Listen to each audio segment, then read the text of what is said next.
ഇപ്പോൾ നമ്മുടെ അതിഥി നമ്മളോട് കൂടെ ചേരുന്നു. നേരത്തെ നമ്മൾ സൂചിപ്പിച്ച പോലെ ഒരു പുതിയ 2 രാഗങ്ങൾ കണ്ടെത്തിയതിലൂടെ അല്ലെങ്കിൽ ചിട്ടപ്പെടുത്തിയതിലൂടെ ശ്രദ്ധേയനാവുന്ന ഒരു വ്യക്തി.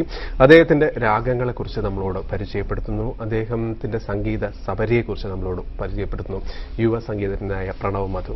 മേളകർത്ത രാഗത്തിൽ ഗാനം ചിട്ടപ്പെടുത്തിയതിലൂടെ പിറന്ന ജന്യരാഗങ്ങൾ സംഗീത ലോകം അംഗീകരിക്കും എന്ന പ്രതീക്ഷയിലാണ് മധു.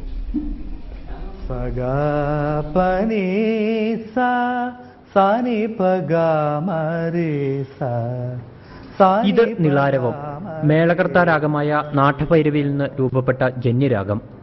ഗാനം ചിട്ടപ്പെടുത്തുന്നതിനിടെ യാദൃശ്ചികമായാണ് നാട്ടഭൈരവിയിൽ നിന്ന് വ്യത്യസ്തമായ സ്വരസ്ഥാനങ്ങൾ മധുവിന്റെ മനസ്സിൽ വരുന്നത്. പുതിയ രാഗത്തിൽ പിറന്നതോ മാധുര്യമുള്ള ഈണവും. തൊഴുകൈയുമായി ഞാൻ നിന്നു എന്റെ ഗുരുവായൂരപ്പന്റെ മുന്നിൽ. പുതിയ രാഗത്തിൽ ചിട്ടപ്പെടുത്തിയ ഗാനം ഗാനഗന്ധർവൻ യേശുദാസിനെ പാടിക്കേൾപ്പിക്കാനും മധുവിന് അവസരം ലഭിച്ചു. രാഗത്തിന്റെ സ്വരസ്ഥാനങ്ങൾ പരിശോധിച്ച ഗാനഗന്ധർവൻ തന്നെയാണ് അതൊരു ജന്യരാഗമായേക്കാമെന്ന് ആദ്യം അഭിപ്രായപ്പെട്ടത്.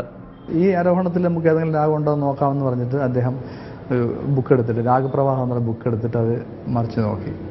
അപ്പം ഇങ്ങനെ ഒരു രാഗത്തെ കാണുന്നില്ല. അപ്പോൾ ഒരു കാര്യം ചെയ്യൂ, ഇപ്പോൾ ഇതിനകത്തൊന്നും കാണാത്തത് കൊണ്ട് മോളുടെ ഒരു പേരിട്ടോളൂ, മോളുണ്ടെങ്കിൽ മോളുടെ പേരിന് ഇട്ടോളൂ എന്ന് പറഞ്ഞു. ഗുരുസ്മരണ എന്ന പേരിൽ മറ്റൊരു രാഗവും മധു രൂപപ്പെടുത്തിയിട്ടുണ്ട്. സംഗീതജ്ഞരായ നിരവധി പേരെ പാടിക്കേൾപ്പിച്ച ശേഷമാണ് താൻ സൃഷ്ടിച്ചത് ജന്യരാഗമാണെന്ന് സ്വയം വിശ്വസിക്കാൻ മധു തയ്യാറായത്. 10 വർഷമായി ഭക്തിഗാന സംഗീതരംഗത്തുള്ള മധു പുതിയ രാഗത്തിൽ നിരവധി ഗാനങ്ങൾ ഇതിനോടകം ചിട്ടപ്പെടുത്തി കഴിഞ്ഞു.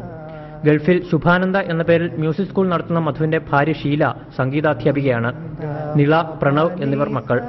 കൊല്ലം പകൽക്കുറി സ്വദേശിയായ മധു പാരിപ്പള്ളിയിൽ പ്രണവം എന്ന പേരിൽ സംഗീത വിദ്യാലയവും നടത്തുന്നുണ്ട്. മനോരമ ന്യൂസ്, കൊല്ലം. ഇപ്പോൾ പ്രണവ് മധു കൊല്ലത്ത് നിന്നും നമ്മളോടുകൂടെ ചേരുന്നു. ഗുഡ് മോർണിംഗ് ശ്രീ മധു.